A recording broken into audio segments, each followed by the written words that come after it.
would people that know you describe you as obsessive? And I started to say, no. And I remember. Welcome to Quadrants of Mental Health. I am your host, Dr. A.J., affectionately known as Dr. A.J. Johnson, but you can just call me A.J. I'm good with that. All right. So, in looking at, ADHD, a lot of times, I've had a lot of clients misdiagnosed because the parent will go to the doctor, the physician, the pediatrician, instead of taking them through a process. Now, I've read the DMS, and in the DMS, it really says before you can diagnose a person, you got to look at them a minimum of 6 months over their lifetime. Right. 6 months to 2 years, you got to look at, get data, and then you can make that diagnosis. But we are quick to make the diagnosis now so we can write a subscription. You were going to say something? Well, I was talking about like identity and people not even knowing to ask themselves the question that they didn't even conceive of. Yeah. And the part of the neurofeedback biofeedback story was I contacted Dr. Don Perez at Biofeedback Works in Herndon, Virginia, because I was on this trajectory of trying to figure out why are these trauma recovery processes, where are they, how do you find them, and why have I never heard of it before? So I contacted Dr. Perez, and she very graciously gave me she gave me a Q. They call it the QEEG. It's called the Q, and they look at 5 brainwave. They look at delta, alpha, theta, beta, high beta, the 5 brainwaves. She did me a wonderful favor to not make me come back in 2 weeks because she knew that I was doing this research and trying to understand things. And she went ahead and she went ahead and did the analysis. But she came back and she said, Charlie, very interesting. And she has a piece of paper and she says, would people that know you describe you as obsessive? And I started to say, no. And I remember saying no. And then it was almost like watching the Bare Naked Ladies song with opening to the Big Bang Theory on the snapshots of human existence. And it was a snapshot of every single instance almost that I was probably obsessive and never even stopped to think of. I was unconscious the fact that anyone else that knows me says that. And my friends in law school said, Charlie, you're never ending. Yes. And I did, and even today. Because you want to know. I'm not sure that I understand it. Right. I might have the consciousness now that I might be able to go back and get them, but my point was that we're not taught in our society to stop and take a breath and try to find out who we are. Right. And we're so focused on egoic definition. I am who I think you think I am. Right. I'm a lawyer. What does that mean today? We talked about communication earlier. Exactly. So what do I need to do to communicate to you so that you understand, so that I think that you know that I'm a lawyer, right? Right. Or all these other and all these identities, and that's what all of the advertisements are about tying into those desires for identity that we don't even conceptualize that we're looking for. And so I was just wanted to tell that story about this, even me having this process of, wait a minute, what am I doing? Why am I doing it? And oh my God, I'm doing that. I never even knew. Right? And I'll be 40 in March, and I'm not saying that I'm old, but I've had enough time, and I've had 14 years of a professional career, and until you stop to actually do some of these questions, ask some of these questions. Ask the questions and do the work. Right. You've done a lot of work. I've done a lot of work. On yourself, going through that journey and asking the questions, and sometimes you have to be that way. Not because you want to know. Because I'm that way to a degree too. Because I ask a lot of questions because I want to know. Why did you make that decision? What were you thinking at that time? And it helps me to understand processes. I always say I can talk about change occurs through a process, and the process will dictate the outcome. Right. So if you think about where you are today and where you want to be, what's the process you want to put in place to get to the outcomes that you want? Right. Otherwise, those labels are there, and you say, well, I have to live up to this label. I have to be who you think I am versus who I need to be. I ask this question a lot of times when I do parenting work and working with couples and individuals, And especially with parents, I say, what is your number one job as a parent? And a lot of times people say, my job is to provide or protect. I said, no. Your number one job is to take care of their mother and take care of their father. And that's self-care, your mind, your body, your spirit. And I've added finances lately because that's a major stressor for a lot of people. And when you fail to take care of yourself, that's when the damage comes in relationships with everybody. And I say, who wins when you grow? I'm looking at you now and how much growth you had. I don't know how long was this journey for you to get to this point? Was it a year, 2 years? How long have you been doing the research and doing the work as far as therapy and things for yourself? I'll answer that question, and I would say that it was, before you can start the work, the theory is that you need to re-embody. Yes. I suffered from migraines from a 2004 car accident where I broke my ankle, and I never got sent to physical therapy. Oh wow. And I was a heavy weightlifter, and I developed migraines right before I turned 30. So it was like maybe 2012, 2013. Before that, actually, they started. But they got to be, I would have a migraine once every 2 weeks to 2 to 3 days at a time. Wow. It was chronic. There were actions in my life that I would say no to because I was going to have a headache. You knew you were going to have that? Yeah, I could feel it. I could feel that this is going to turn into a migraine. It's going to. I knew where it would start. It would go over my left ear, into my left eye, and if it got real bad, I would lose peripheral vision in my left eye, and I would get frame rate tracking in my vision, which means if I turn my head to the side, it would be chunky. I found out that going to the chiropractor would relieve some. It would not relieve the pain, but it would cause the recovery period to be 1 day instead of 3. Okay. So eventually she told me, Charlie, I can't adjust you anymore. You need to go. I think you should try Rolfing. And so before I continue this story, let me tell you, I was a computer science major before I became a lawyer, and I think what pushed me into all this stuff is I'm a problem solver. Right. I don't like to handle just the symptoms of things. I want to fix the problem. So now we go to me going to the chiropractor to try to work on my migraines. Right. And I had some trouble with my neck when I was a kid, so I had a reason to believe that maybe it was that kind of perpetuating. Called up the Rolfer, it's been started by Ida Rolf back in the 50s, I believe. There's a college in Boulder. I knew nothing, had never heard of it, and didn't know. So we actually have one in this building. That's amazing. So I went and they cured me of migraines. And it wasn't the fact that it wasn't this childhood belief, this issue that I dealt with. It was because of the car accident. And I'm walking around the table in my skivvies, doing shallow knee bends and raising my arms. And my practitioner, Stephen Waddell of Rolfing Systems VA, looked at me and said, Charlie, when did you break your ankle? And I said, I didn't put that on my health. I didn't put that on my intake. Oh, wow. I said, it was 6 or 8 years ago, but it's fine. He said, no, that's the reason for your migraines. And he explained that I was breaking midline. So that's kind of the beginning. And because of all the things, that my parents were very good. We had to be Eagle Scouts to drive. Was my father's requirement. My mom required us to play 2 instruments, piano being one, and to sing. So I played piano, alto saxophone, and I'm a vocalist. What? And so there's all this breadth of knowledge and experiences that my parents were really, really good about indoctrinating me and my brothers into, right? And so this idea of everything's connected and it's a process. It is. And that was recognizing that the way I was breaking midline on my right ankle when I would squat down was the reason I had migraines. Yes. Yeah, but it made sense because I knew exactly what you were saying, and it made sense because I remembered when the knot in my back under my scapula started when I was waiting tables during law school and trying to get, and so it all just made sense.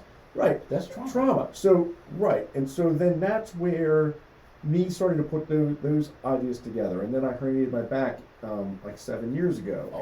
That's when I found Centered Richmond with Megan Hodge for acupuncture and mechanical dry needling.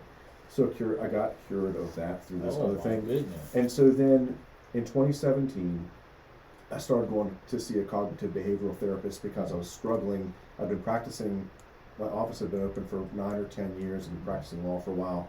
And even though on the outside people would say that I was successful, I was dealing with some demons. Right.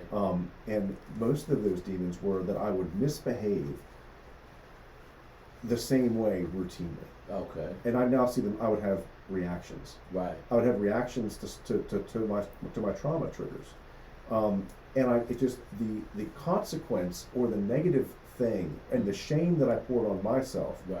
for misbehaving once again, like, oh, don't you know how to behave? Why do you Yes. keep doing this? Yes. And so then the negative self-talk, right? So I found a guy, this is a little personal for me, so I won't share his information, even though he probably was one of the most, created the most change in my life.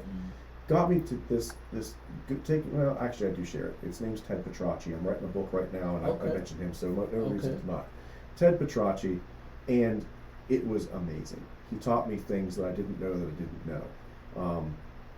And it got me to understand that while I'm smart and educated and all these other things, I had not been taught how to mind my mind. Right? And so, I used to call it mind your business. right, but I didn't You know know? how. I didn't, Yeah. and then I had this incredible power, being in a position of responsibility that I have. Exactly. You know, and I'm holding people. You're trying to help people. You know, Right. these people are getting ready to spend a couple decades in prison, or yeah. they're going to lose their kids. All these things. I mean, you are running into the people in their absolute. You understand what I mean? Yeah. The absolute worst situation in their worst life. situation Right? in their life. Right. And that's what I meet all the time. Right. Yes. Yeah. You and Yes. you and I are. And so having that, and then going through, and then having that denouement moment. I remember the day that I was looking at Ted, and this is in my book, and I'm like, oh my God, if I continue to work on fixing what the actual problem is, I don't know who I am, because everything about me is weapons and armor. Right. Everything about me is Everything. weapons and armor, and I was terrified that day. Yeah. And I remember just staring off into space as he was. What I would do is I would plan I would schedule the psychology visit. But I realized quickly that when you went there, and Ted would say, Charlie, how was your day?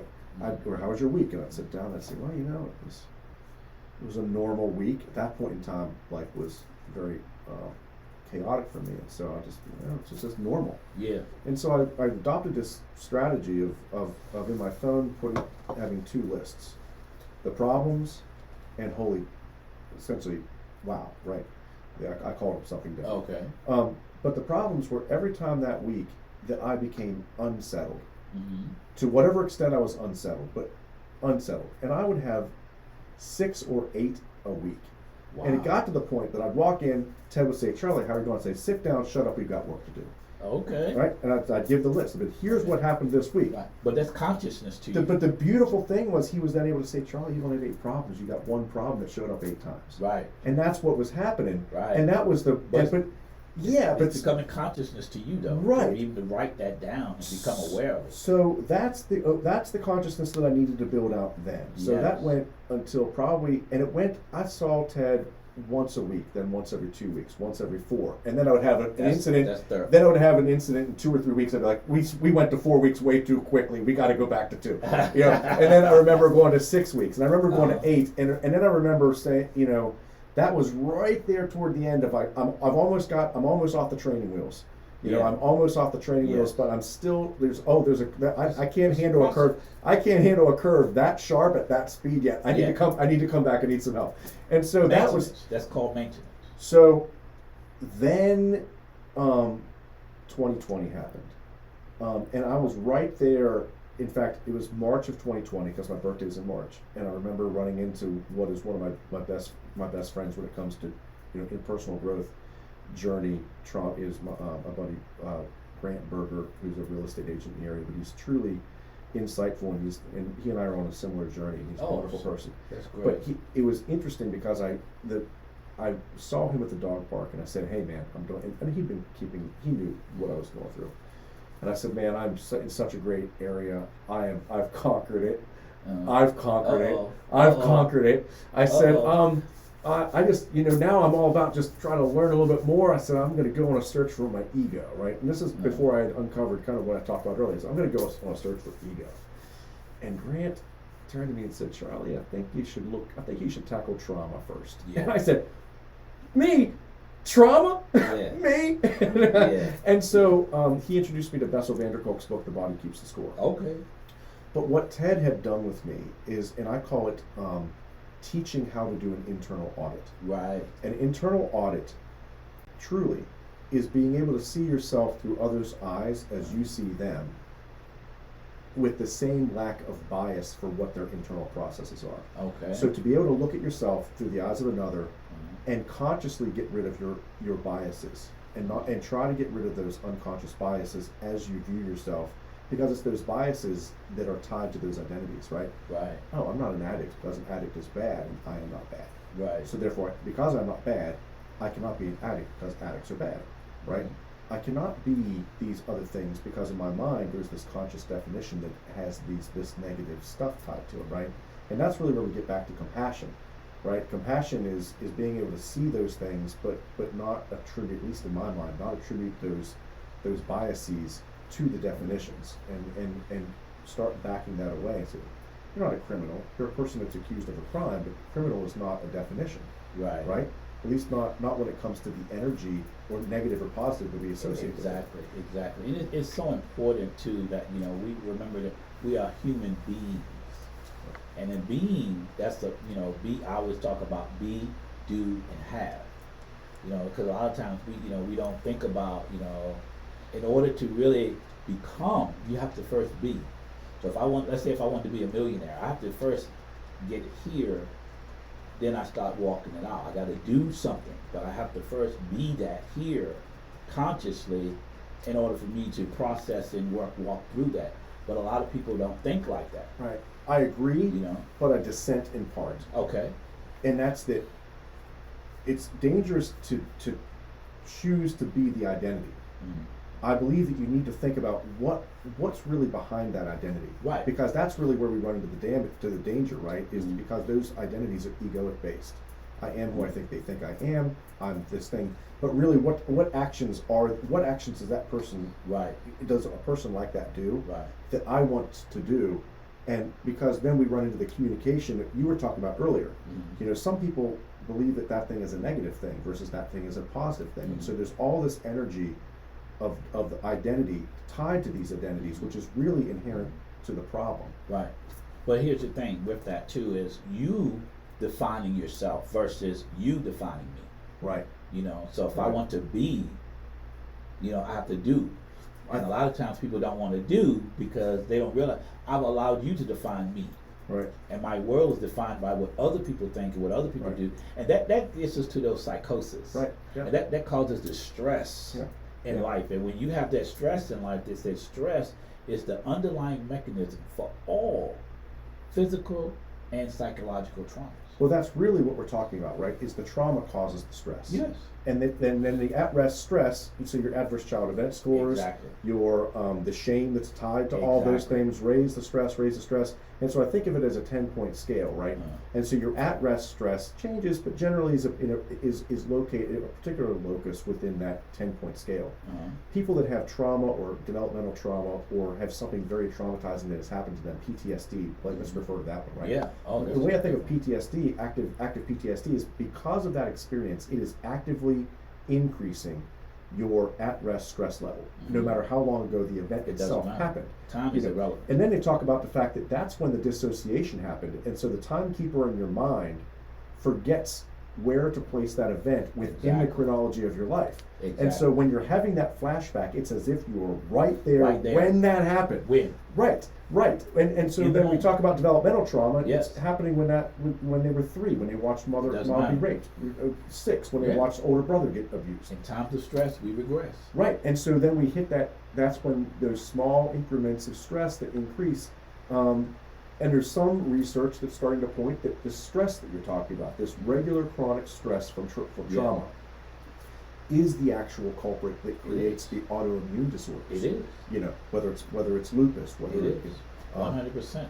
I mean, think about it. Your body is in a chronic state of producing cortisol. right. You Yeah. know, Yeah. that right there is enough. And then your body has to produce fat to absorb the cortisol because I'm producing too much Right. at the wrong time. And I like the analogy. I watched a video. She said, "What if it's one thing to fight the bear in the woods, but what if you have to come home every day to the bear?" Right. Right. You know, Yeah. that puts your body, your mind in a whole different state. Right. And how, Even at 9 o'clock in the morning when I'm sitting at work and I know I got to go home to the bear. So now you come in my office and you want to give me some static, you're going to deal with that guy that's thinking about, Yeah. 5 o'clock, 6 Yeah. o'clock, what I have to deal with, you know. Yeah. And one of the things I like about what I do is I have people to bring these things to consciousness, Yeah. awareness, because once it becomes conscious, now you can take control of it. Right. You know, I'm conscious of it. So am I going to do that? Well- I'm going to do this. Well, maybe not take control, Yeah. but learn how to, I learn need how to to take control of my behavior, my reaction, my response. Right, but That's even what I'm that, looking but at. but even that, me being the person that went through it very recently and still working on it, I had to learn about the cognitive, the emotional, and then the physiological to understand that I don't realize when that emotion's happening. I am so used to it that Yeah. it's not in my awareness, No. even when I know that it's going to happen. Yes. Because my amygdala is picking up, and now my prefrontal cortex, my executive brain function is shut off, and so Shut I need. down. So the thing that I had to learn was that I'm going to feel it in my body when I have That's restored. when I have the possibility to stop the train or Right. derail it. Yes. You can feel it in your body. The last point is when I feel that knot in my gut. Yes. But I need to be present enough to even To be recognize aware, that. and like those were the things. It took me 2 years to learn. It takes try, fail, and adjust.